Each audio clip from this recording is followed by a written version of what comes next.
Ya, entonces, hoy día vamos a hablar sobre leishmaniosis. La pronunciación puede ser leishmaniosis o leishmaniasis, ¿ya? O sea, ambas formas están bien escritas, no es que haya algún error. Entonces, bueno, a ver, empezamos. Bueno, la leishmania pertenece a la orden Kinetoplastidia, a la familia Trypanosomatidae y el género es Leishmania, ¿no? En el mundo existen cerca de 30 especies, ¿ya? De Leishmania, de las cuales 21 pueden infectar al hombre. Acuérdense que también hay leishmaniasis en otros animales, no solamente en los seres humanos, sino también en animales, ¿ya? Pueden afectar a roedores, a perros, caballos, ¿no? Entonces puede afectar a varios animales, ¿ya? En América existen 14 especies y en el Perú tenemos la especie peruviana, brasiliensis, guianensis, la insoni y amazonensis, ¿no? Eh, Ustedes van a leer en los libros seguramente, ¿no? Que se habla de la Leishmania viania. Viania es una subespecie. Viania peruviana, Viania brasiliensis, Viania guianensis, ¿no? Pero principalmente para cortar este nombre tan largo de Leishmania, Viania, peruviana, generalmente lo que mencionamos es Leishmania peruviana, ¿no? Pero sí van a leer ustedes que se identifica una subespecie, que es la subespecie Viania, ¿ya? Por eso la B chica o la V entre paréntesis. Esta es más o menos la taxonomía, ¿no? Estamos hablando del género Leishmania y estos dos subgéneros, ¿no? Leishmania y Viania, ¿no? La que tenemos en el Perú es la Leishmania Viania eh, peruviana y la Leishmania Viania brasiliensis, ¿no? La Leishmania Viania peruviana es el parásito que está implicado o es digamos, la etiología, el agente etiológico de la UTA, ¿no? O leishmaniasis cutánea, ¿no? Leishmaniasis cutánea, ustedes al toque piensan en Leishmania viania peruviana, ¿no? Y la leishmaniasis mucosa o mucocutánea, principalmente por la Leishmania viania brasiliensis, brasiliensis. También, bueno, también se han identificado la amazonensis, la lanzoni, la guianensis, ¿no? Y la guianensis. Ya, son las principales subespecies y especies de Leishmania en nuestro país. Entonces tengan cuidado porque de repente ustedes deben haber leído seguramente en su curso de parasitología, microbiología, de la especie Donovani, ¿no? Acuérdense que la especie Donovani no se ha reportado en el Perú, ¿no? Leishmania visceral, Leishmaniasis visceral o Cala azar no se ha reportado en el Perú, ¿ya? Entonces, si el paciente procede de una zona endémica como el Medio Oriente, la India, Asia Central y en la parte de Sudamérica, principalmente Brasil, sí podríamos pensar en leishmaniasis visceral, ¿ya? Nosotros no tenemos casos autóctonos. Y bueno, estas son las especies del viejo mundo, ¿no? Leishmania major, Leishmania trópica, etiópica. Estas especies no tenemos en el Perú, ¿no? Acuérdense que las especies más frecuentes son las que habíamos visto anteriormente. Entonces, como ustedes saben, la leishmaniasis es una enfermedad transmitida por un vector y el vector es un mosquito, ¿no? Del género Lutzomia, ¿no? En América. O sea, en esta parte del mundo, el mosquito es del género Lutzomia. Y en Europa es el Phlebotomus. En Europa, Asia y África es el Phlebotomus. En el Perú, este mosquito se le conoce como manta blanca o titira, ¿no? Los lugareños, los locales, lo conocen así. Este mosquito también tiene especies, ¿no? Esta Lutzomia tiene especies, ¿no? Estamos hablando de Lutzomia peruensis, Lutzomia verrucarum, Lutzomia tejadai y Lutzomia ayacuchensis, ¿no? Aproximadamente hay 10 especies de Lutzomia. El mosquito ingiere macrófagos sanguíneos infectados con amastigotes.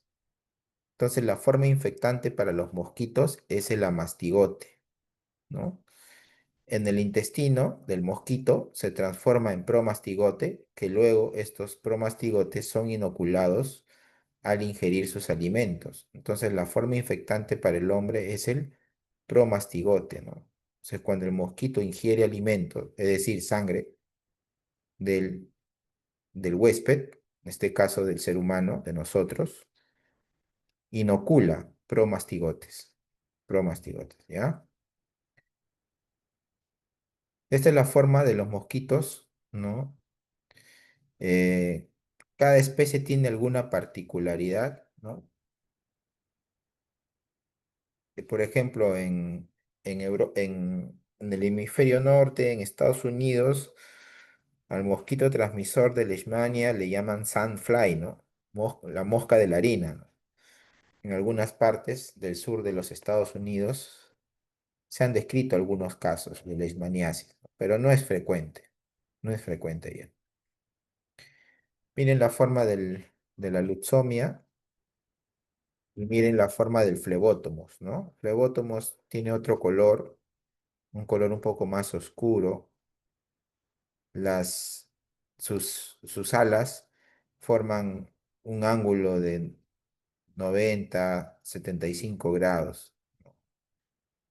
Y el género Lutzomia tiene un color un poco más claro, café, un color café claro, un color acaramelado en algunas especies. Y sus alas forman en ángulo agudo, ¿no? Como una V, como una V, ¿no? Entonces, ¿cuáles son los reservorios de la leishmania? En la sierra, en las zonas andinas, es el perro doméstico, los roedores y los equinos, ¿no? Caballos, mulas, etcétera, ¿no? En las zonas selváticas, los reservorios son los roedores y los marsupiales silvestres. Entonces, los mosquitos se infectan de ellos, ¿no? De ellos, y luego nos infectan a nosotros, ¿no? O también el mosquito se puede infectar de un huésped que tiene la infección, ¿no? Y luego puede transmitir a otra persona, ¿no? Este es el ciclo biológico de la leishmania, ¿no?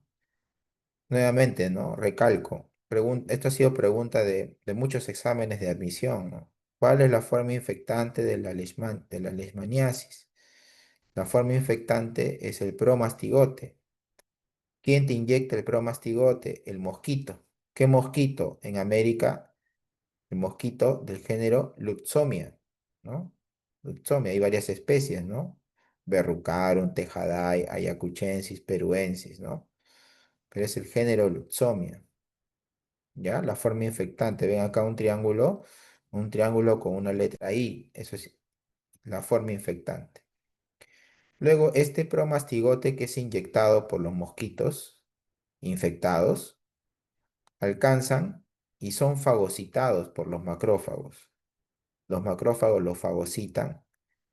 Dentro de los macrófagos, estos promastigotes, que tienen una forma flagelada, dentro de los macrófagos se transforman en amastigotes, ¿sí? Dentro de los macrófagos. Y la forma de hacer diagnóstico en el enfermo es viendo amastigotes. ¿Dónde vemos los amastigotes? Puede ser en un frotis de sangre periférica o en los tejidos. ¿Qué tejido? Generalmente, si es una leishmaniasis cutánea, hay que hacer una biopsia de piel, ¿no? O un raspado de la úlcera cutánea, ¿no? Un frotis, ¿no? Eso se llama frotis, ¿de acuerdo? Entonces, la forma de hacer, al momento de hacer el diagnóstico, nosotros no vamos a ver promastigotes, veremos amastigotes dentro de los macrófagos, dentro de los tejidos. Estos amastigotes que están en los macrófagos, que se comienzan a multiplicar, comienzan a, o sea, el macrófago estalla y estos amastigotes se liberan al torrente sanguíneo. Estos amastigotes se vierten o van al torrente sanguíneo. Y nuevamente, un mosquito que no está infectado se alimenta de la sangre de esta persona infectada y al momento de alimentarse de la sangre, coge estos amastigotes que están dentro de los macrófagos. Y luego empieza el ciclo en el mosquito. El mosquito ingiere amastigotes,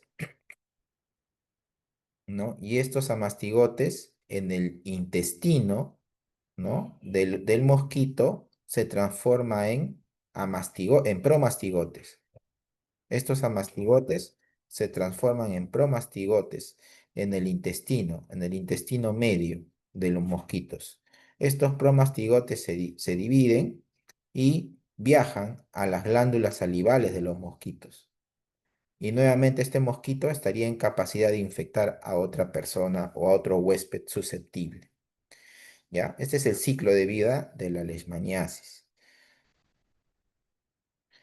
Bueno, en el Perú se distribuye, tiene una amplia distribución desde zonas áridas hasta tropicales, ¿no? La leishmaniasis cutánea, por ejemplo, se han descrito muy bien en el departamento de Amazonas, Ancash, Madre de Dios, Cajamarca y Huánuco, ¿no? La leishmaniasis mucosa en Madre de Dios, Loreto, Cusco, Huánuco y Junín. También acuérdense que la leishmaniasis es considerada una enfermedad ocupacional, ¿no? Ahora con este tema de la minería, ¿no? Tanto legal como ilegal, ¿no? Mucha gente se va a estos departamentos a trabajar, ¿no? Ya sea de manera formal o informal y bueno, vienen a sus casas o a su zona de descanso, ¿no? Con lesiones cutáneas compatibles con leishmaniasis, ¿no? Ingenieros, etcétera, ¿no? Nutricionistas, médicos, obreros que trabajan, ¿no? En zonas altamente endémicas, ¿no? Entonces, un ejemplo es la minería, ¿no? También en el trabajo de la tala de árboles, en trabajos digamos, que implica contacto con la naturaleza, ¿no? Los mismos biólogos que se van digamos, a hacer estudios de campo, ¿no? Etcétera. Es considerado ahora una enfermedad ocupacional. Esta es la distribución de la leishmaniasis en el Perú. No ha cambiado nada. Este gráfico es bastante antiguo. No ha cambiado nada. Todo sigue igual. Ustedes ven acá el departamento de Lima que está pintado, ¿no? Pero está en la zona sierra, ¿no? La sierra de Lima, ¿no? Por ejemplo, Ollón, ¿no? La sierra de Ollón, la sierra de Cajatambo, ¿no? Es la sierra de Lima, ¿no? ¿Ya? Canta, ¿no? Canta. Esa zona, ¿no? En Ancash también, en la zona sierra, ¿no? Callejón de Conchucos, Callejón de Huaylas. En La Libertad, en ciertas zonas, en Cajamarca, ¿no? En Huánuco, pero la zona sierra, ¿no? Huánuco tiene su zona de selva también, muy cerca a Ucayali.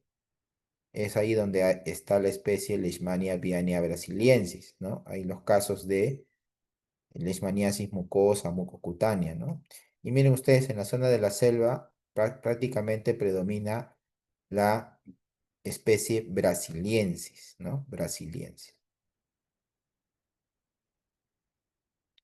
Entonces, ¿cuál es la presentación clínica de la leishmaniasis, ¿no? En verdad, la presentación clínica va a depender del huésped, ¿no? Va a depender de que si el huésped está inmunosuprimido, qué tanta afinidad tiene el huésped por este parásito, ¿no? La respuesta del huésped a la infección. Acuérdense que no todos reaccionamos de la misma manera frente a un cuadro infeccioso, ¿no? No todos tenemos una respuesta inmune, digamos, idéntica, ¿no? Entonces, va a depender de todo ello. Va a depender incluso de la virulencia del parásito. Hay especies que están más relacionadas con alguna forma clínica, ¿no? Por ejemplo, la leishmanía peruviana es más formas cutáneas, la brasiliensis, amazonensis son más formas mucocutáneas, ¿no? Entonces, se han descrito tres formas clínicas, la cutánea, la mucosa y la visceral. Acuérdense que la visceral no lo tenemos, ¿de acuerdo? Pero la menciono porque en algún momento alguien les puede preguntar y sí, en todos los libros de texto se reconocen estas tres formas clínicas. La forma cutánea, ustedes cuando vayan a hacer su serum a la zona de la sierra, en zonas endémicas, los mismos pacientes le dirán, he tenido UTA o tengo UTA, ¿no? Ya vendrán incluso hasta con el diagnóstico. Y la mucosa se le conoce como espundia, ¿no? Y la visceral como cala azar. La leishmaniasis cutánea tiene un periodo de incubación de 2 semanas a 2 meses. La lesión inicial es una pápula eritematosa que es indistinguible de cualquier otra patología cutánea, ¿no? O sea, la lesión inicial no es, digamos, una lesión que te pueda decir esto es leishmaniasis, ¿no? De hecho, incluso hasta pueden pasar desapercibidas. Son pequeñas, alrededor de 3 milímetros. Luego esta pápula se hace un nódulo y luego este nódulo se indura, se pone duro. Pueden ser únicas o múltiples y van a respetar palmas, plantas y cuero cabelludo. Lo que nos puede hacer pensar en que esta pápula o nódulo puede ser leishmaniasis es la presencia de ganglios linfáticos satélites.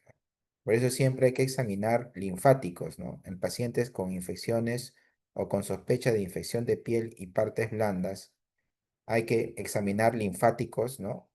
Regionales. Luego de varios días la lesión se ulcera, o sea, ese nódulo se ulcera, ¿no? Y adquiere una forma redondeada. La característica principal es que no duele, los bordes son definidos y elevados, ¿no? Y tienen un fondo o una base granulosa, que es limpia o a veces tiene una escasa secreción purulenta y no sangra, ¿no? Esas son las características de la lesión. Ustedes tienen un paciente con una úlcera cutánea que no le duele y que no sangra, probablemente eso sea una leishmaniasis cutánea, ¿no? Siempre y cuando, lógicamente, venga de una zona endémica, ¿no? ¿Ya? O haya viajado a una zona endémica, o resida o trabaje en una zona endémica, ¿ya? Entonces, estas son las lesiones, miren, la fotografía a la derecha, una lesión, ¿no? Circular, redondeada, eh, de bordes elevados, ¿cierto? Y de base granular, ¿no? Base granular y limpia. Esto no duele. O sea, el paciente no viene por dolor. El paciente viene porque lógicamente ve que en su piel hay algo que no está bien, hay algo que a pesar del antibiótico que le dieron no mejora, ¿no? O a pesar de todos los remedios caseros que el paciente se puede poner, no mejora o no cierra la herida, ¿no? Por eso viene el paciente, ¿no? No viene porque tiene fiebre o porque le duele, no, no viene por eso. Y la fotografía de la izquierda es una lesión que ya ha cicatrizado, ¿no? Y miren ustedes, ha dejado ahí una huella con una cicatriz un tanto retráctil, ¿no? En la piel. Acuérdense que estas lesiones, que son únicas, pueden digamos, cicatrizar espontáneamente, ¿no? Muchas de estas lesiones cicatrizan espontáneamente, sin tratamiento, ¿no? Pero eso no es bueno porque una lesión de leishmaniasis cutánea que cicatriza sin tratamiento tiene una probabilidad de que con los años pueda este paciente desarrollar una leishmaniasis mucosa, ¿ya? Entonces, por eso que las leishmaniasis cutáneas deben de tratarse. deben recibir tratamiento. Miren ustedes esta lesión típica de leishmania. Acá es una lesión que ya está en camino a cerrar, ¿no? La úlcera, todo lo que está ahí delimitado, pero miren, ya está empezando a ganar tejido y cada vez la lesión se está achicando, ¿no? El diámetro se va reduciendo. Este es un paciente que está en tratamiento, evidentemente, ¿no?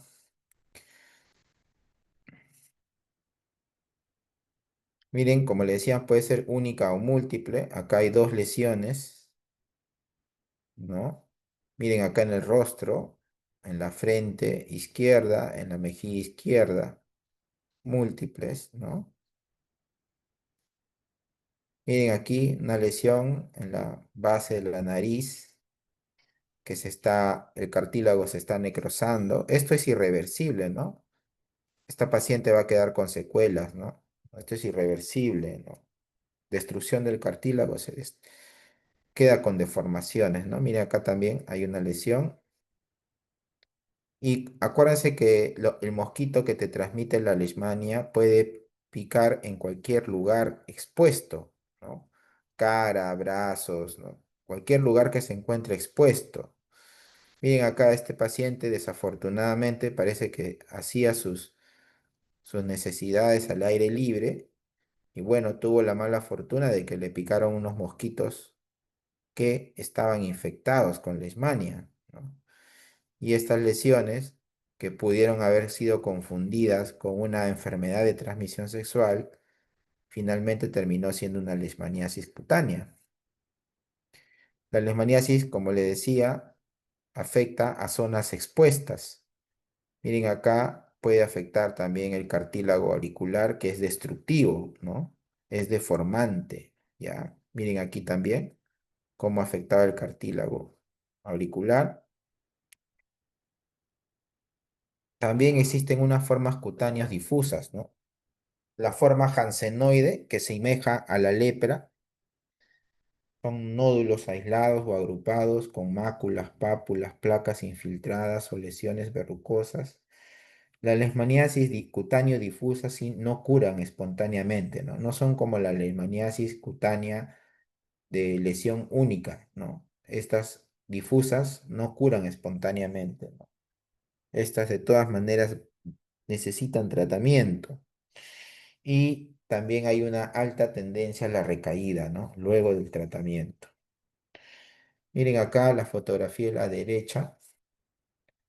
Esta es una forma jansenoide, ¿no? Una forma de lepra lepromatosa, ¿no? Pero esto es una leishmaniasis cutáneo difusa, ¿no? Miren acá también a esta niña, todo el brazo afectado, el rostro, miren el pabellón auricular cómo está infiltrado, ¿no? Acá se ve mejor. Está todo edematizado, infiltrado. Esto va a quedar así, ¿no? Como la foto anterior de un pabellón auricular todo mutilado, ¿no? Así va a quedar, mutilado.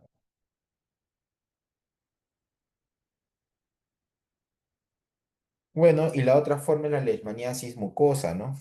Se dice que el 40% ocurren 1 año a 2 años después de las lesiones cutáneas, ¿no? Eso es lo que yo les mencionaba, ¿no? Por eso es importante el tratamiento de las formas cutáneas, ¿no? Porque el 40% al año o a los 2 años puede desarrollar una leishmaniasis cutánea. El 70% ocurre luego de los 5 años.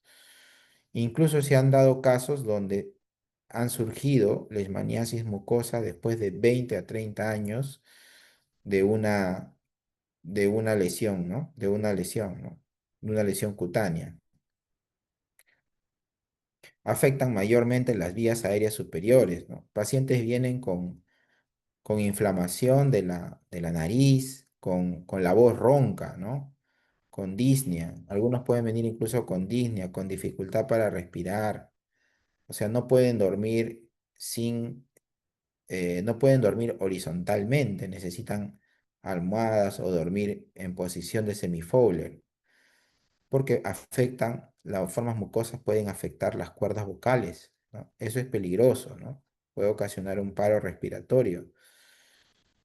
Se caracterizan por tener una extensión rápida, ¿no? de la mucosa nasal a la faringe, laringe, tráquea y bronquios. Puede afectar la tráquea y bronquios, ¿no? Cuando se han hecho, digamos, evaluaciones por otorrino, el otorrino nos decía que veían lesiones granulomatosas incluso por debajo de la laringe. Entonces, eh, llamábamos a neumología para que le hagan una broncofibro y los neumólogos observaban infiltración incluso en tráquea y bronquio, ¿no? Incluso con toma de biopsias y todo eso se ha demostrado. Estas leishmanias no afectan compromiso del estado general. El paciente luce estable, ¿no? Luce bien, por eso es que estos pacientes no suelen acudir de manera oportuna a los centros de salud, ¿no? Porque no les afecta, digamos, no les afecta de manera general, no les afecta el estado general, ¿no? Por eso es que ellos siguen con su vida. Y bueno, lógicamente la leishmaniasis mucosa no se cura sola. Miren aquí cómo la leishmaniasis ha destruido el tabique nasal, ¿no? Perdón, el septo nasal. Miren cómo aquí también lo ha deformado. Acá de igual manera, acá igual, ¿no? Miren acá cómo ha afectado no solamente la piel, ¿no? Sino también la mucosa nasal y la mucosa oral, ¿no? Miren, todo es una infiltración granulomatosa, ¿no? Extensa. Bueno, esto va a quedar secuela, ¿no? Así el paciente reciba tratamiento, va a quedar secuela, va a quedar cicatrices retráctiles, fibrosas, ¿no? Esto es deformante, ¿no? Miren acá también, ¿no?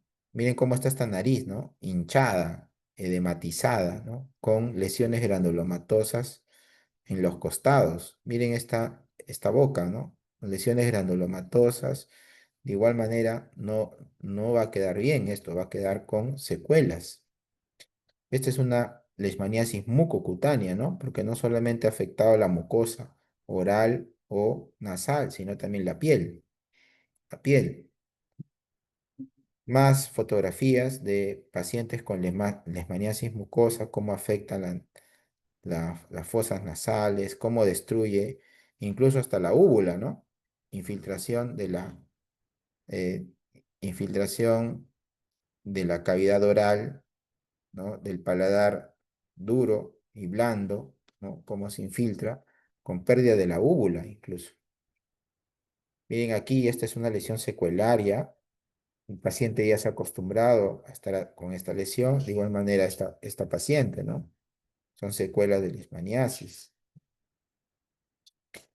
El otro diagnóstico diferencial de las formas mucosas son las neoplasias, ¿no? Cuando uno ve una lesión de este tipo, uno piensa que esta es una neoplasia, ¿no? Un cáncer, ¿no? Pero esta es una fotografía de un paciente indigente que vive en la calle y que, bueno, tiene el diagnóstico de leishmaniasis mucosa. Lógicamente acá hay un descuido, ¿no? Del paciente. El paciente se ve que nunca ha acudido a una consulta médica o si acudió, pues no le dio la importancia necesaria, ¿no? Miren cómo ha quedado el rostro del paciente, ¿no? Esto es deformante. Lógicamente acá no hay nada más que hacer, de repente reconstrucción, cirugía plástica, etcétera. Y miren cómo quedó la nariz. Esta es una lesión ya antigua, ¿no? Cicatricial, secuelar de una leishmaniasis que infiltró pabellón auricular y deformó, ¿no? Solamente aquí para mencionar la leishmaniasis visceral. La leishmaniasis visceral tiene un periodo de incubación más largo, que va de 4 a 10 meses, tiene una evolución crónica, se caracteriza por síntomas sistémicos. Esta leishmaniasis visceral sí es una forma mortal de leishmaniasis, ¿no? Habíamos dicho que la leishmaniasis cutánea y la mucocutánea o mucosa tenían baja mortalidad, ¿no? No habían síntomas sistémicos ni síntomas constitucionales y eso pues hacía que los pacientes acudan de manera tardía a los servicios de salud. Sin embargo, en la leishmaniasis visceral Sí hay un compromiso constitucional, hay fiebre, hay, digamos, baja de peso, hay hepatoesplenomegalia, hay linfadenopatías generalizadas, la piel se hiperpigmenta, puede haber insuficiencia suprarrenal también, y hay pancitopenia, desnutrición calórico-proteica y finalmente la muerte, ¿no? Miren acá, esta es una fotografía, todos estos, todas estas personas tienen el abdomen bien pronunciado, ¿no? Hay evidentes signos de desnutrición crónica y todos ellos pues tienen diagnóstico de leishmaniasis visceral. Miren cómo llega la leishmaniasis visceral en un niño, ¿no? Se confunde incluso con linfomas, con leucemias. Miren, miren hasta dónde llega el vaso y hasta dónde llega el hígado, ¿no? Una hepatoesplenomegalia brutal. Esto es mortal, ¿no? Esto es altamente mortal. ¿Cómo hacemos el diagnóstico? El frotis es lo más sencillo. Hay que hacer unas tinciones en el frotis, tinción de Gomori o de Gienza, ¿no? De Gienza. Y también se puede tomar cultivos, ¿no? Un poquito más complicado en el medio NNN, que es Novimagnial Nicol, y deben observarse por 4 semanas. También se puede hacer por pruebas serológicas, inmunofluorescencia indirecta, ELISA, y también por la intradermorreacción de Montenegro. El tratamiento, básicamente, para las formas que tenemos en nuestro país, que es la leishmaniasis cutánea y la mucocutánea, es principalmente con antimoniales pentavalentes. Tenemos el estivogluconato de sodio y tenemos también el lucantime, ¿no? El lucantime, que es un antimonial pentavalente, ¿no? También podemos usar miltefosine por vía oral cuando la lesión es muy localizada. Incluso también podemos dar antimoniales pentavalentes intralesionales. También cuando la lesión es muy pequeña, se puede usar crioterapia, se puede usar termoterapia también, ¿de acuerdo? Terapias con calor, termoterapia. Y para las formas mucocutáneas, también, además de las antimoniales pentavalentes, podemos usar anfotericina B liposomal. Anfotericina B liposomal.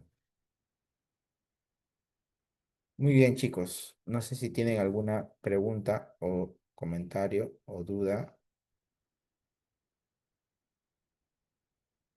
Doctor, ¿por cuántos días se da la anfotericina? Depende de la respuesta clínica del paciente, ¿no? Generalmente los pacientes no aguantan mucho tiempo la anfotericina B porque es nefrotóxica, ¿no? 2 semanas podemos utilizar, ¿no? 2 semanas es un buen tiempo. O 20 días, ¿no? Si el paciente tolera 20 días, bien, ¿no? Si no, a la segunda semana nomás ya lo estamos cortando y luego empezamos con los antimoniales pentavalentes. Generalmente la anfotericina B lo usamos para las formas mucosas, ¿no? Para las formas cutáneas no usamos anfotericina B, no, es mucho, porque acuérdense que la anfotericina B hay que colocarle un catéter venoso central, hay que hospitalizarlo, hay complicaciones, no solamente las complicaciones del fármaco de la anfotericina B, ¿no? Sino también las complicaciones asociadas al uso del catéter venoso central, ¿no? Entonces, tenemos que elegir bien qué pacientes van a usar anfotericina B, ¿no?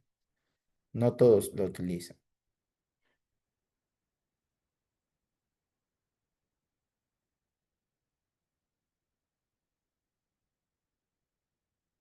¿Alguna otra pregunta? Doctor, ¿y cómo me doy cuenta de que mi paciente ya salió del cuadro? Porque la lesión va mejorando, pues, ¿no? Uno que el paciente idealmente deberías verlo diario, ¿no? O sea, el paciente debería venir al centro de salud para que le coloquen el antimonial pentavalente, ¿no? Que es endovenoso. Y ahí tú tienes que valorar cómo va la herida, ¿no? Cómo va la úlcera. Puedes medirla, ¿no? Agarras una regla y lo vas midiendo. ¿no? La duración del tratamiento con antimoniales pentavalentes es 20 días para la cutánea, 28 días para la mucosa. Entonces, vas midiendo cómo va la úlcera, ¿no? La úlcera debe reducirse de tamaño, ¿no? Todo ese espacio donde no había piel se va a ir, digamos, llenando, o digamos, sí, pues llenando sería la palabra, ¿no? Llenando de, esa úlcera se va a ir llenando de piel poco a poco, con un tejido de granulación, ¿no? Hay que cuidar que no se infecte esa úlcera, ¿no? Porque si no tendríamos que dar antibióticos. Entonces tú te vas a dar cuenta porque la lesión se va reduciendo de tamaño. A los 20 días, la úlcera debe haber, si no cerrado, debe haber, digamos, acortado su diámetro entre el 70 al 80%, ¿no? El 20% restante lo va a hacer la inmunidad propia de la persona, ¿no? Entonces tú vas a citar a tu paciente, termina el tratamiento, lo citas en 2 semanas para evaluar cómo va la evolución de la úlcera, ¿no? Esa es la forma de hacer seguimiento. Igual en las formas mucosas, se hospitaliza al paciente, cuando, bueno, requiere ser hospitalizado, se le pone anfotericina B y se va evaluando la respuesta, ¿no? Ahora, en las formas mucosas, sí, nosotros no tenemos cómo ver porque en la piel es fácil, ¿no? En la piel el paciente te muestra el brazo, la mano, la cara, y ahí tú lo puedes ver, lo puedes medir y puedes evaluar cómo está haciendo la respuesta, ¿no? Pero en las formas mucosas, donde el diagnóstico lo ha tenido que hacer el otorrino o el cabeza y cuello para tomar las muestras, este, hay que solicitar una reevaluación con otorrino para que vea cómo van las lesiones granulares que tenían en la laringe o en las cuerdas vocales, ¿no? Entonces, ellos nos van a decir si la evolución es favorable o no. No nosotros, porque nosotros no podemos evaluar esa región. No se recomienda hacer cultivos de control, no se recomienda hacer biopsias de control. La evolución es básicamente clínica, ¿ya? Ya, doctor, gracias. ¿Alguna otra pregunta? Entonces, chicos, miren, ustedes tienen que ser, o sea, la idea de prepararlos a ustedes es prepararlos para que ustedes atiendan pacientes, ¿no? Y ayuden, ¿no? Porque nuestra carrera es de servicio, ¿no? Lógicamente, ofrecemos un servicio y bueno, tenemos que cobrarlo, ¿no? Pero ustedes como serumistas, ¿qué van a hacer primero? O residentes o internos de medicina. La idea es ayudar al paciente, aprender del paciente, ¿no? Entonces, si ustedes ven un paciente con una úlcera crónica que ya ha recibido antibióticos, que el paciente ha hecho de todo y no mejora, ustedes no sean unos más del montón, no sean los médicos que solamente siguen la flecha y no piensan. Ustedes tienen que pensar y evaluar el caso, preguntar de dónde viene el paciente, si ha tenido algún factor de riesgo para tener UTA o leishmaniasis cutánea. Y si el paciente tiene esos factores de riesgo, pues hay que recomendarles una biopsia de piel, ¿no? Si no lo pueden hacer ustedes, pues mándalos al dermatólogo, que le haga una biopsia de piel, o ustedes quizás pueden hacer un raspado de piel, ¿no? Mandarlo al dermatólogo, que el dermatólogo haga la biopsia, tome cultivos y, y que el patólogo clínico haga el diagnóstico, perdón, el anatomopatólogo haga el diagnóstico, ¿no? Y con ese diagnóstico ustedes pues lo derivan a la especialidad que competa, pues, ¿no? Si es infectología, infectología, si es una neoplasia, oncología, ¿no? Pero ustedes no pueden seguir ya dando antibióticos, pues, ¿no? O sea, si ustedes ven que hay una úlcera que no mejora con antibióticos, ustedes no deben seguir el mismo camino, ¿no? Ustedes deben detenerse, analizar el caso y tomar mejores decisiones, tanto diagnósticas como terapéuticas, ¿no? Es lógico que si un paciente tiene una úlcera crónica que no mejora, hay que tomar biopsia, ¿no? O sea, ya no podemos estar adivinando o prescribiendo tratamientos, digamos, a ciegas, ¿no? paciente acude a ustedes para que lo puedan ayudar y lo puedan dirigir mejor. El paciente no sabe nada, qué cosa será una biopsia o cuál será el método diagnóstico más, digamos, más preciso para su enfermedad, ¿no? Eso lo determinan ustedes porque para eso los está buscando, ¿no? Lo que pasa es que he visto mucha gente que ve este tipo de lesiones y no se les ocurre pues hacer una biopsia o por último, ni siquiera se les ocurre mandarlos al dermatólogo o al infectólogo, ¿no? Solamente recetan cremas y antibióticos que no vienen funcionando, ¿no?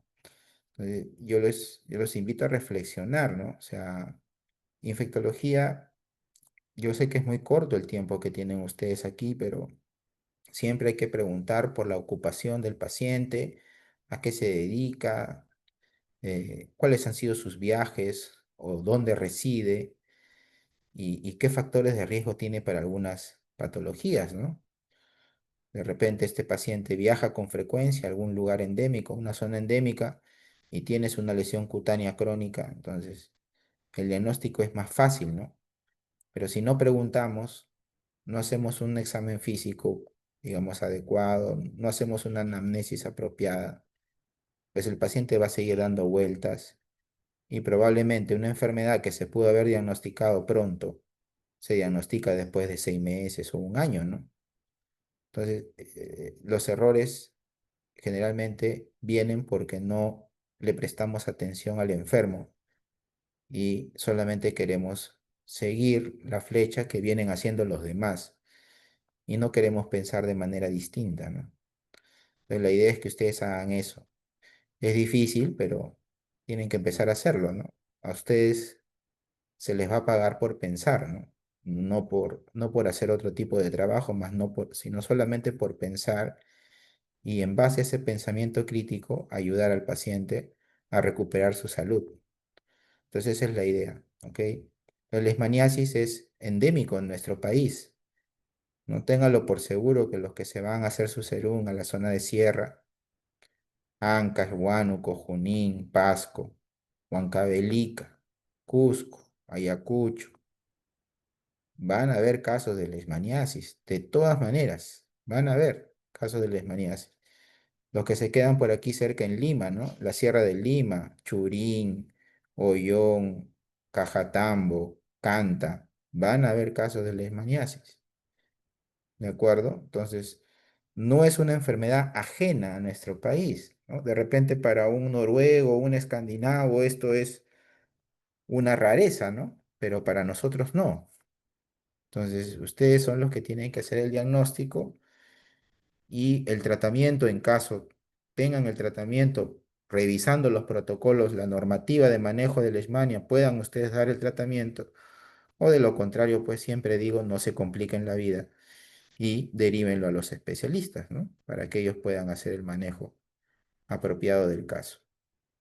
Muy bien, chicos, no sé si hay algo más adicional que quieran preguntar.